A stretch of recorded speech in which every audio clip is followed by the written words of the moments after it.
Very good morning students. BA first year आपका जो second paper है इंडियन पॉलिटिकल थिंकर भारतीय राजनीतिक विचारक, उसमें कल हमने जयप्रकाश नारायण के संपूर्ण क्रांति के बारे में पढ़ा था कि उनकी संपूर्ण क्रांति क्या होती है। ठीक है, जयप्रकाश नारायण जी जो थे उनसे दो इम्पोर्टेंट क्वेश्चंस बनते हैं। एक तो उनकी जो संपूर्ण क्रांति थी और एक उनका जो समाजवाद था। ठीक है, दोनों जो है वो बहुत ही इम्पोर्टेंट क्वेश्चन, और दोनों क्वेश्चन जो है वो लॉन्ग में आपसे पूछे जा सकते हैं, या जो उनका समाजवाद था वो इससे शॉर्ट में भी क्वेश्चन आता है। ठीक है, तो सबसे पहले हम उनके समाजवाद को समझने से पहले हमें ये समझना पड़ेगा कि उनका जो समाजवाद था उसे पढ़ने के लिए उसको 3 खंडों में विभाजित किया जाता है। ठीक है, क्योंकि अपने हर समाजवाद का जो हर स्टेज पे, मतलब 3 जो इनकी समाजवाद की जो स्टेजेस थी, हर स्टेज पे वो किसी ना किसी व्यक्ति से इंस्पायर्ड थे, अलग अलग व्यक्तियों से इंस्पायर्ड थे, अलग अलग विचारधारा से इंस्पायर्ड थे। इसीलिए उनके समाजवाद को 3 अलग अलग स्टेजेस में हम पढ़ते हैं। ठीक है, तो जो सबसे पहले जो अर्ली स्टेज थी उनकी, मतलब जो शुरुआती जो समाजवाद का जो चरण था, सबसे पहले उसमें वो किससे प्रभावित थे? मार्क्स से प्रभावित थे। किससे? Karl Marx. कार्ल मार्क्स का नाम सबने सुना होगा। तो मार्क्सवादी विचारधारा से प्रभावित थे। उनका जो समाजवाद था वो किस पे आधारित था? मार्क्सवादी विचारधारा पे। मार्क्सवाद, अब मार्क्स की विचारधारा क्या थी? मार्क्स जो था उसने हमेशा सोसाइटी को 2 वर्गों में विभाजित किया था, एक तो प्रोलेटेरिएट और एक बुर्जुआ, मतलब कि एक पूंजीवादी इस वर्ग और दूसरा सर्वहारा वर्ग। ठीक है, मतलब एक के पास ज्यादा पैसा और एक के पास बिल्कुल कम पैसा। ठीक है, तो मार्क्स ने हमेशा 2 वर्गों में विभाजित किया था, और मार्क्स ने हमेशा यही बताया था कि जो समाज होता है उसमें हमेशा ये 2 वर्ग विद्यमान रहते हैं किसी न किसी रूप में। कभी जमींदार और किसान के रूप में, कभी उद्योगपति या मजदूर के रूप में। तो मतलब कभी इनका अस्तित्व लेकिन हमेशा बना रहता है, इनका स्वरूप बदलता रहता है। ठीक है, 2 वर्ग हमेशा बने रहेंगे और दोनों वर्गों में हमेशा क्या होता रहता है? इनके जो हित होते हैं, इनके वो आपस में एक दूसरे से क्या होते हैं? विपरीत रहते हैं। इसीलिए इन दोनों में आपस में कॉन्फ्लिक्ट्स बना रहता है। दोनों जो वर्ग होते हैं इनके हितों में आपस में क्या रहता है? कॉन्फ्लिक्ट का मतलब विरोध बना रहता है। ठीक है, तो और उसने बोला था, लेकिन वो कैसी व्यवस्था बनाना चाहता था? एक वर्ग विहीन समाज बनाना चाहता था। मार्क्स जो था वो ऐसा समाज बनाना चाहता था, ऐसे समाज की कल्पना उसने की थी कि जहाँ पे कोई भी वर्ग ना हो, सभी व्यक्ति कैसे रहे? एक समान रहे। तो ये उसका समाजवाद था। तो इसी समाजवाद से कौन इंस्पायर्ड थे? जयप्रकाश नारायण। सबसे पहले वो इसी समाजवाद से इंस्पायर्ड थे। इसीलिए जो अर्ली स्टेज, जो सबसे पहला जो चरण है उनके समाजवाद का, उसे क्या बोलते हैं? मार्क्सवादी समाजवाद बोलते हैं। ठीक है, उसके बाद धीरे धीरे क्या हुआ?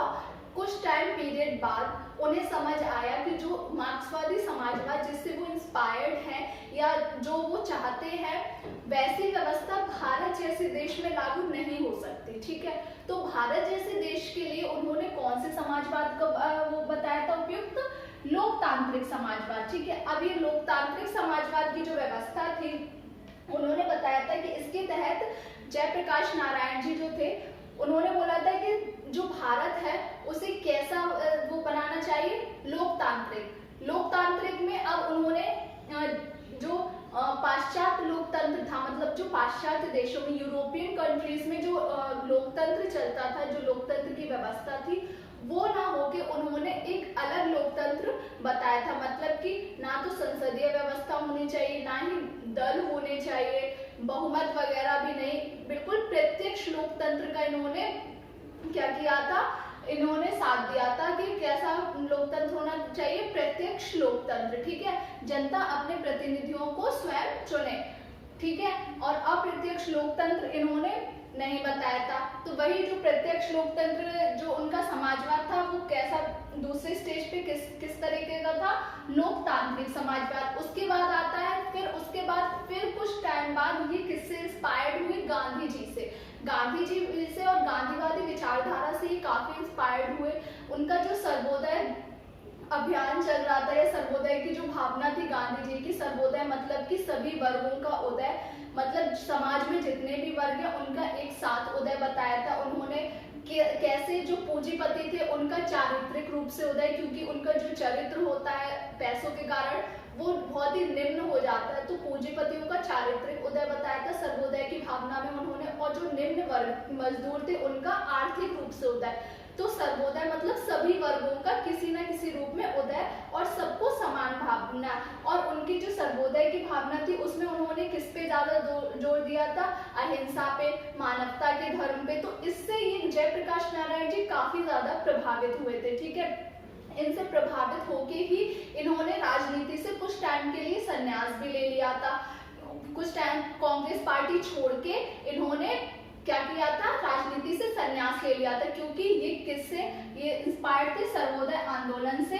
इन्होंने बोला था सर्वोदय आंदोलन जो है वही सबसे ज्यादा उपयुक्त है, सर्वोदय की जो भावना है, सर्वोदय की जो विचारधारा है वही भारतीय राजनीति जो है उसके लिए सबसे ज्यादा उपयुक्त मानी थी। ठीक है, तो 3 स्टेजेस उनकी कौन सी थी? मार्क्सवादी, लोकतांत्रिक और गांधीवादी। ठीक है, उसमें उन्होंने जो गांधीवादी विचारधारा थी उनकी मतलब कि समाजवाद का जो गांधीवादी विचारधारा थी उसमें उन्होंने कितने 4 पॉइंट्स बताए थे या 4 तरीके बताए थे कि उसमें क्या क्या होना चाहिए। सबसे पहले साधनों की पवित्रता होनी चाहिए, मतलब कि जो भी हम साधन यूज कर रहे हैं राजनीति में या अपने जीवन में या किसी भी रूप में, हम जिन साधनों का प्रयोग करते हैं वो चाहे वो साधन किसी भी तरीके के हो, वो कैसे होने चाहिए? पवित्र होने चाहिए।